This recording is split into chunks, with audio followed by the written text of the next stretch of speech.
All right, today we're putting on our detective hats. We're not just looking at a piece of broken electronics. We're solving a mystery. We have a victim, we have a crime scene, and we have a list of suspects. Our mission? To find out what happened, using nothing but good old-fashioned logic. It's a question we've all asked, right? Why did my car stop working? Why did the Wi-Fi die? Things fail. And yeah, it's really tempting to just start guessing and swapping out parts. But let's be honest, that's usually a frustrating and expensive game. The real skill, the real magic, is in the diagnosis, the logical hunt for that one single thing that went wrong. Okay, so let's meet our victim. It's a pretty standard switch mode power supply. You plug it into the wall, it gets all the power it needs, but on the other end, where the useful voltage is supposed to come out, nothing. Zilch. It seems completely dead, but is it? That's the first question we really need to answer. Now, any good detective needs two things before they can even get started: a map of the area and a clue. In our world, the world of electronics, our map is the schematic diagram. And the clue? Well, the clue is often hiding in plain sight. You just have to know what you're looking for. So, this is our map.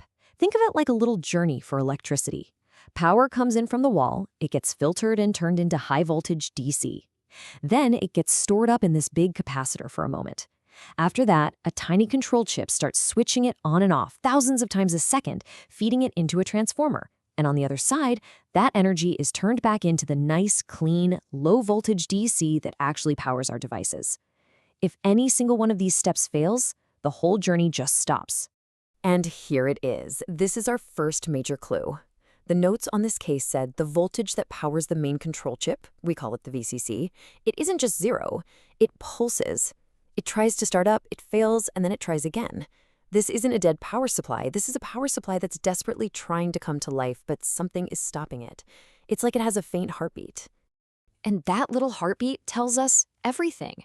What we're seeing is a classic protection loop.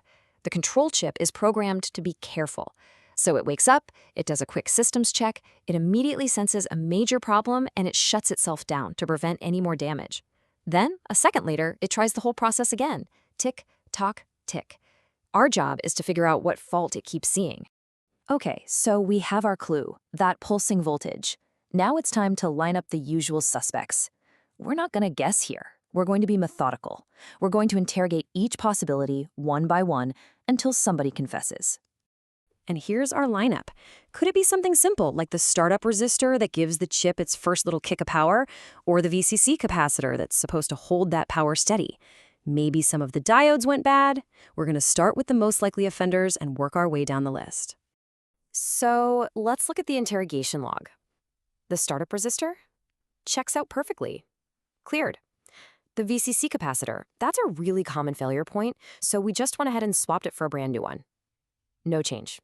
Still pulsing. What about the diodes? We tested them all, primary side, secondary side, all good. They're cleared too. It looks like all the easy answers are wrong. All right, when all the simple suspects have solid alibis, it's time to dig deeper. Our investigation now turns to a more complex system inside the power supply, the feedback loop. This is the communication network that tells the main chip what to do. Think of the feedback loop kind of like a supervisor. It's constantly watching the final output voltage and sending a little report back to the main control chip. It's saying, hey, the voltage is a little low, work harder. Or whoa, ease up, that's too high. If that communication line gets cut or starts sending bad information, the whole operation falls apart. Now, the most important messenger in this feedback loop is a little component called an optocoupler. It uses a tiny light to send signals safely across the gap. On the left, you can see how it's supposed to work. A little transistor, which acts like a gate, only opens when the internal LED shines on it. But on the right, that's our guy. That's the culprit. The transistor is completely shorted. The gate is busted and stuck wide open. It's just letting the signal through all the time, for no reason at all. So here's what was happening. With that gate stuck open, the optocoupler was sending a permanent, maximum power, full-on panic signal back to the main chip. To the control chip, this signal means one thing and one thing only. Emergency. The output voltage is way too high. Shut down right now. And so the chip did its job.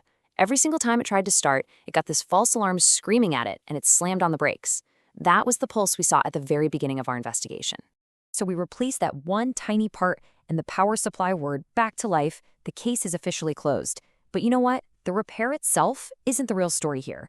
The real lesson is the method, the process of logic that actually led us to the culprit. It's honestly pretty amazing when you think about it. One single faulty part, a component that costs less than $1, brought the entire system to a dead stop. And this is exactly why randomly replacing parts is so ineffective.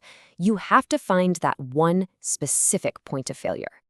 And this is the method that will get you there, every time. It's a strategy that works for almost anything. First, you have to understand how the system is supposed to work. You got to get a map. Second, you observe the symptoms to find a clue. Third, you test your suspects logically, no wild guessing. And finally, you have to confirm that the fault you found actually explains the symptoms you first observed. And this really isn't just about electronics, is it? This applies to debugging software, to solving a business problem, even figuring out why your sourdough starter isn't working.